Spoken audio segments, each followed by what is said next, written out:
औज़ुबिल्लाहिमिनश्शैतानिर्रजीम बिस्मिल्लाहिर्रहमानिर्रहीम। अस्सलामु अलैकुम viewers, I am Zainab Arshad and welcome to my channel. Students, आज हम ज़ू 507 का टॉपिक नंबर 26 पढ़ेंगे। तो इसमें हम जो आज का टॉपिक है वह स्पीशीज़। तो इस टॉपिक में आज हम देखेंगे कि शॉर्ट क्वेश्चन कौन से हैं इंपॉर्टेंट और लॉन्ग क्वेश्चन और MCQs कौन से हैं आपके मिड टर्म के लिए। तो चलो स्टार्ट करते हैं। सबसे पहला जो शॉर्ट क्वेश्चन है वो ये है कि स्पीशीज़ की आपने डेफिनेशन बतानी, व्हाट इज़ स्पीशीज़। ठीक है, डिफाइन स्पीशीज़ या आ सकता है या right A note in species with examples. तो ये 3 नंबर का, 2 नंबर का या मैक्सिमम जो होगा आया भी तो 5 नंबर का इसमें क्वेश्चन आ सकता है।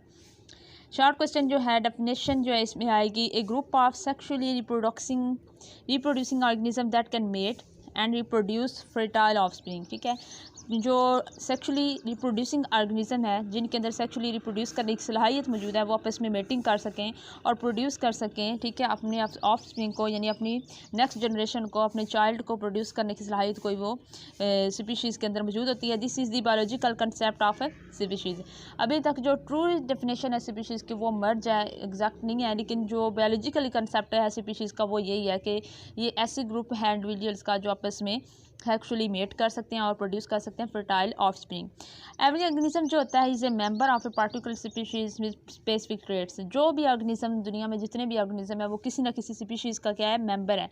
ठीक है, और उसकी खास जो स्पेसिफिक ट्रेट्स हैं वो अपनी स्पीशीज़ के की जगह ही होंगी, उनकी जो रिसेम्बलेंस होगी और उसको रिकॉग्नाइज कर देगा। द स्पीशीज़ क्या है, is the largest unit of population. यहाँ से इम्पोर्टेंट आपका MCQs बन रहा है कि जो लार्जेस्ट यूनिट ऑफ पॉपुलेशन है जिसके अंदर जीन फ्लो जो है वो पॉसिबल होता है, वो क्या है, स्पीशीज़। स्पीशीज़ जो है ये largest unit of population and with gene flow is possible. It is defined by reproductive isolation from other species in nature. ठीक है, रिप्रोडक्टिवली हर ऑर्गेनिज्म दूसरे ऑर्गेनिज्म से डिफरेंट होता है और हर ऑर्गेनिज्म एक स्पीशीज़ जो है वो दूसरी स्पीशीज़ से रिप्रोडक्शन में भी डिफरेंट होती है। तो ये नेचुरली स्पीशीज़ को डिफरेंट करता है। ठीक है, रिप्रोडक्टिवली।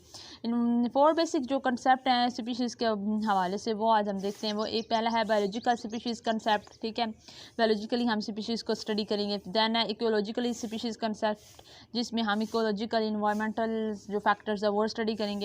मॉर्फोलॉजिकल स्पीशीज़ कंसेप्ट जिसमें हम स्पीशीज़ की मॉर्फोलॉजी, ठीक है, उसकी ओवरऑल फिजियोलॉजी जो मॉर्फोलॉजी है उसको स्टडी करेंगे। देन है फाइलोजेनेटिक स्पीशीज़ कंसेप्ट, ये जो 4 है। फाइलोजेनेटिक ये है कि उनके एवोल्यूशन भी पढ़ेंगे और उनके जो एंसेस्टर से रिलेशनशिप हैं, जो मौजूदा डिसेंडेंट्स हैं, जो मौजूदा स्पीशीज़ हैं उनके अपने डिसेंडेंट्स से और एंसेस्टर से, ठीक है, क्या रिलेशनशिप है, उनके अंदर कैसे वक्त के लिहाज से तब्दीलियाँ और एवोल्यूशन हुआ तो वो मौजूदा फॉर्म में एग्जिस्ट हुई। तो ये जो है हम बेसिकली यहाँ पर जो है डिस्कस करेंगे। शॉर्ट क्वेश्चन ये भी आ सकता है कि 4 बेसिक कंसेप्ट जो स्पीशीज़ के हवाले से वो आप लिखें। नेक्स्ट है कि define species on the basis of the interbreeding potential not on the similarity और अपीयरेंस। अब जो है कुछ स्पीशीज़ सिमिलरिटी में यानी दिखने में एक जैसी नज़र आती हैं, ठीक है, लेकिन वो उनकी जो इंटरनली इंटरब्रीडिंग पोटेंशियल है वो डिफरेंट होता है।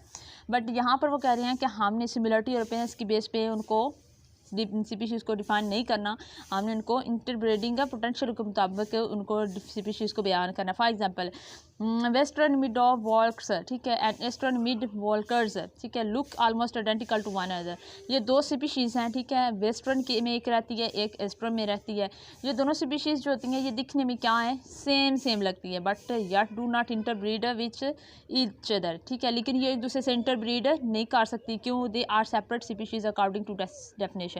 क्योंकि वो दिखने में एक जैसे है लेकिन वो एक दूसरे से एक ही स्पीशीज़ से भी ताल्लुक़ नहीं रख रही। ये इनकी स्पीशीज़ भी डिफरेंस होगी। मैं इनके आपको पिक्चर्स दिखाती हूँ ताकि आपको इसका जो है पता चल सके कि क्योंकि ये सेम दिखने के बावजूद, सेम जानदार लगने के बावजूद भी जो है ये इंटरब्रीड नहीं कर सकते। जी, तो आप ये देख रहे हैं ये 2 स्पीशीज़ हैं अलग अलग, ठीक है, ये दिखने में बिल्कुल सेम है। इनकी आप स्ट्रक्चर और फिजियोलॉजी देखें, ठीक है, अपीयरेंस देखें, सेम इनकी अपीयरेंस है, बट ये दोनों एक दूसरे से डिफरेंस है।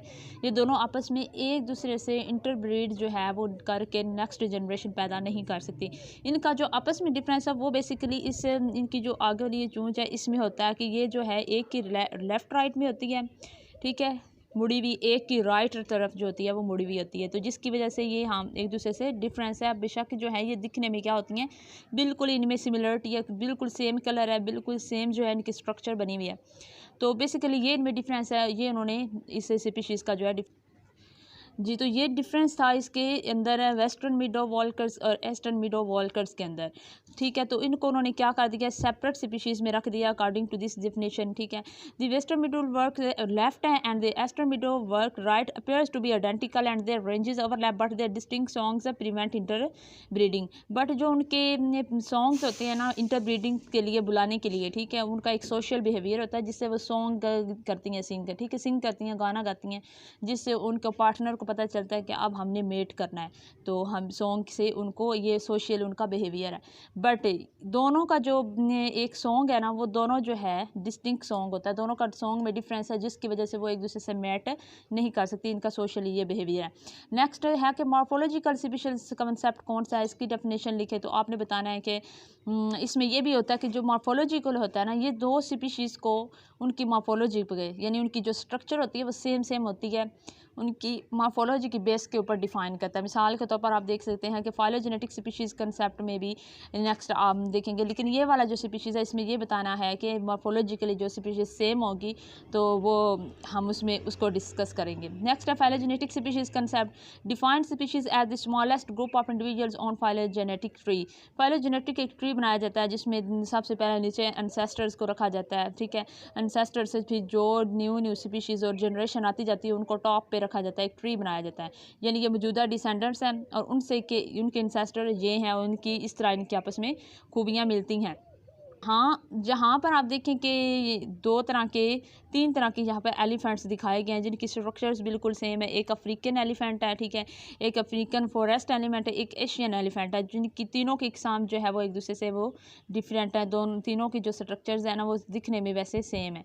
तो ये जो होता है ये फाइलोजेनेटिक स्पीशीज़ है कि ये जो हैं इनके अंदर एवोल्यूशनरी जो है इनका जो इंसेस्टर्स हैं इनका इंसेस्ट्रली इनका कोई आपस में रिलेशनशिप हो सकता है। तो नेक्स्ट जो है हमारा टॉपिक, तो ये टॉपिक है हमारा पॉपुलेशन, ये मैं आपको नेक्स्ट वीडियो में इंशाल्लाह डिस्क्राइब करूँगी। आज की वीडियो के लिए इतना ही, कल तक के लिए इजाज़त दीजिए, अल्लाह हाफ़िज़।